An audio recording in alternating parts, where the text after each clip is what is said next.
আরে রে বাবা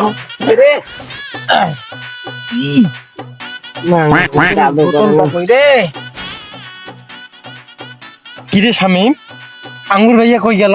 ওয়া না গাড়ি কে তুই জানিস না? ওই চিকুনাল ভালো, ওই কিসের দুই একটা ওয়া গারে না গারে, ওই যে সিপের মধ্যে যা দেখনি বিড়ি টানবে নাচ্ছে।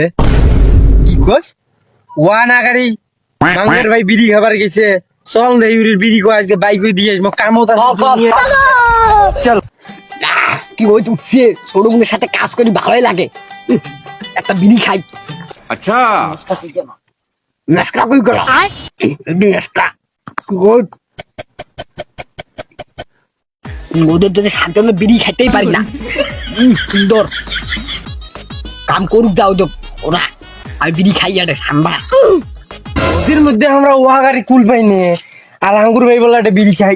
আসলে তো আর অল্প একটু গাড়ি আসো। আরে ভাইয়া দুই পাই নাই গেতে আজ দালিয়ে না ওয়া গাড়ি, আপনি এখানে বিড়ি খাইতেছেন? ওই বিড়ি তো না খাই ভাই। বিড়ি খাইতেছেন না মানে এই যে হিনে হিনে বিড়ি হিনে বিড়ি, আপনি প্রতিদিন কাজে যায় এরকম করেন। আমরা ছোট বললে আপনার বড় হবার জন্য আপনাদের কিছু কয় না, আজ আপনাদেরকে কোনো মাপ নাই। ও বাবা, বাবা গো, ওরা কি আমায় মার্ডার করতে চেয়েছিল? আরে তবে আর বলছি কি